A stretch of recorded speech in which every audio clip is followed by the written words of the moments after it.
नमस्कार दोस्तों, सभी लोगों का स्वागत आपके अपने चैनल के ऊपर। आज जिस बारे में पिछली वीडियो के अंदर मैंने आप लोगों को थोड़ी सी हिंट दी थी और मैंने बताया था कि पृथ्वी के अंदर भीतरी हलचलों के अंदर क्या क्या घटनाक्रम घट रहा है और पृथ्वी के ऊपर ऐसा क्यों हो रहा है, आज उसी के बारे में संपूर्ण जानकारी देने के लिए मैं आप लोगों के पास में आया हूँ।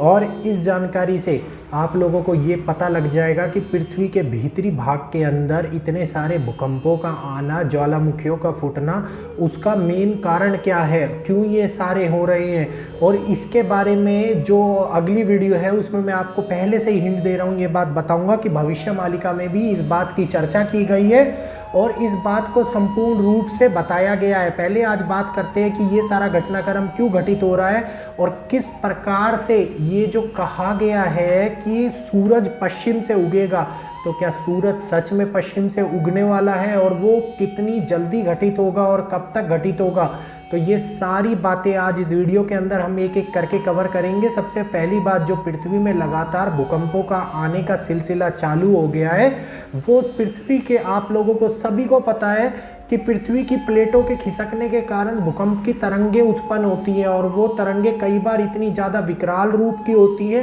कि वो पृथ्वी के ऊपरी सतह के ऊपर बहुत बड़ी बड़ी तबाही मचाती है। जैसे अभी रिसेंटली तुर्की में आया भूकंप, और तुर्की में एक बार नहीं आया, उसके बाद दोबारा भी भूकंप आया और वो लगातार छोटे छोटे झटके अभी भी महसूस करता जा रहा है। इसके बाद में इंडोनेशिया के अंदर जो घटना घटी, तूफान आया, सुनामी आई, ये भी आप लोगों को पता है। तो ये सारा घटनाक्रम जो 2022 से स्टार्ट हुआ था और 2023 के अंदर आया,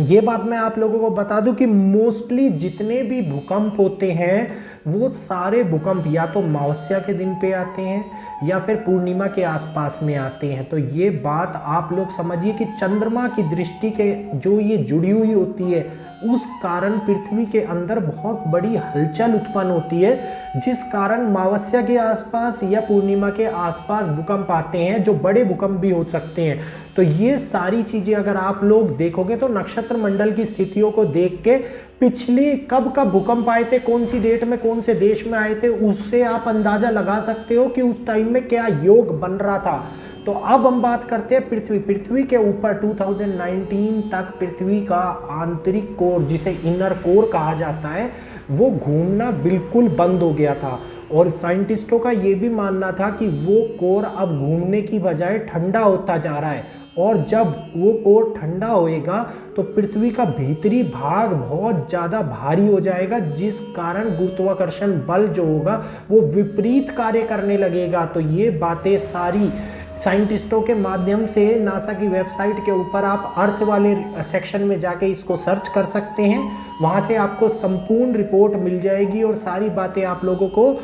एक एक करके पूरे के पूरे प्रैक्टिकल रूप में पता लग जाएंगी। और वर्ल्ड आर्कोलॉजिकल डिपार्टमेंट जो पृथ्वी के ऊपर स्टडी करते हैं, उन्होंने भी इस बात की पुष्टि कर दी है और ये सत्य था। लेकिन अभी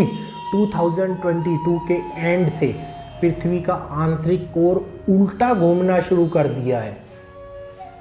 मतलब ये घटना आप अगर समझ रहे हैं तो आप जानिए, जब कोई चीज़ इस डायरेक्शन में घूम रही होती है तो वो मैग्नेटिक फील्ड वैसा ही क्रिएट करती है जैसा होना चाहिए, लेकिन जब वो अपोजिट डायरेक्शन में घूमने लगती है तो इट मीन्स जो रोटेशन है वो अपोजिट हो गया है, मैग्नेटिक फील्ड अपोजिट हो रही है, एक्सिस अपोजिट होता जाएगा। और जब पृथ्वी इस रोटेशन में घूम रही होगी और उसका इनर कोर इस रोटेशन में घूम रहा होगा, मतलब उसके बिल्कुल विपरीत डायरेक्शन में घूम रहा होगा, तो बड़ी चेंजेस पृथ्वी के आंतरिक रूप के अंदर देखने को मिलेंगे। क्योंकि इनर कोर के सर्कल के ऊपर जो लावा है, वो लावा, ये सारा गुरुत्वाकर्षण, ये ब्रह्मांड के अंदर ये जो मंडल है, ये नवग्रह का मंडल, ये एक गुरुत्वाकर्षण बल के ऊपर कार्य करता है और वो गुरुत्वाकर्षण बल ही है जो हम लोगों को इस धरती के ऊपर चलने के लिए सुविधा प्रदान करता है। ये सभी लोगों को पता है और यही कारण है कि चांद के ऊपर लोग चल नहीं पाते। चांद के ऊपर गुरुत्वाकर्षण गुरुत्वाकर्षण बल बहुत ज़्यादा कम है और विपरीत है, तो पृथ्वी का जब ये गुरुत्वाकर्षण बल अगर बढ़ने लगा, अगर विपरीत डायरेक्शन में पृथ्वी चलने लगी, तो पृथ्वी के आंतरिक भागों के कारण बहुत बड़ी हलचल, बहुत बड़े भूकंप आने लगेंगे। पृथ्वी का जो एक्सिस है वो धुरी से बदलने लग जाएगा, और पृथ्वी का जो एक्सिस है वो ऑलरेडी बदलने लग गया है। और यही नहीं, जब दिशा परिवर्तन होने लगेगा, क्योंकि इनर कोर जो होता है वो एक ग्रह को संतुलित करने का कार्य करता है, उसको घुमाने का कार्य करता है। और आप देखिए, अभी आप लोगों ने लास्ट टाइम 2022 सितंबर अक्टूबर के पास में एक न्यूज़ भी सुनी होगी कि पृथ्वी की जो स्पीड है वो तेज हो गई है। इसका मतलब क्या है कि पृथ्वी अपना एक दिन का चक्कर थोड़े मिली सेकेंड पहले पूरा कर रही है। तो ये मिली सेकेंड बहुत बड़ा, ये कहिए कि बहुत बड़ी फिगर आ जाती है। सुनने में मिली सेकेंड बहुत छोटा लगता है, लेकिन जब ये सारी चीज़ें, ये घटनाक्रम जो बड़े बड़े स्थिति में एक भौगोलिक आकृति के अंदर और एक ऐसी स्थिति के अंदर देखे जाते हैं कि जो संतुलन प्रदान करने वाले होते हैं, तो उसमें मिली सेकेंड का अंतर बहुत बड़ा अंतर होता है, और वो अंतर धीरे धीरे बढ़ता जा रहा है। तो कुछ मिली सेकेंड जो आज से कई सौ साल पहले देखा गया था, वो इस समय के अंदर, और यही सारा घटनाक्रम 2022 के अंदर घटित हुआ है। क्योंकि 2022 को आप कम मत समझिएगा, 2022 ने एक नए युग परिवर्तन की नींव को रखा है। क्योंकि 2022 के अंदर आपने देखा होगा, एक ही महीने के अंदर 9 के 9 ग्रहों ने अपना राशि परिवर्तन किया था। और इस बात को समझिए, हर साल राशि परिवर्तन होता है, हर ग्रह राशि परिवर्तन करता है, लेकिन एक ही महीने में एक ही समय के ऊपर 9 के 9 ग्रहों का राशि परिवर्तन करना, ये बहुत बड़ी चेतावनी के रूप में देखिए आप इसको, या बहुत बड़ी विचित्र घटना के रूप में देखिए आप इसका बात को, जो 2022 के अंदर घटित हुई है। और हमने चंद्र ग्रहण के टाइम में भी बताया था कि बड़े भूकंप की आशंका दिखाई दे रही थी, और बड़ा भूकंप आया भी अफगानिस्तान के टाइम में, और तुर्की के बारे में भी था, और अभी रिसेंटली जापान के लिए भी बताया गया था। तो ये सारे घटनाक्रम जब हम बताते हैं, तो नक्षत्रों की स्थितियों को देख के, वैदिक एस्ट्रोलॉजी के माध्यम से बहुत गहन पूर्वक अध्ययन करके इस बात को निकालना पड़ता है और जानना पड़ता है कि कब, किस क्षेत्र के अंदर, किस दिशा के अंदर भूकंपों की स्थिति आगे उत्पन्न हो सकती है। तो इस बात को जो लोग मानते हैं और जो समझते हैं, वो इस बात से बचे रहते हैं, और जो लोग नहीं मानते और नहीं समझते, तो उनके लिए बहुत बड़ी समस्या का सामना भी करना पड़ सकता है, और करते भी हैं। जो लोग अनदेखा कर रहे हैं आज के युग परिवर्तन के समय को, वो आने वाले टाइम के अंदर बहुत सारी समस्याओं का सामना भी करेंगे। और इस बात को आप लिख के रख लीजिएगा, क्योंकि अब प्रभु भक्ति का समय आ गया है, प्रभु भक्ति में लीन होने का समय आ गया है।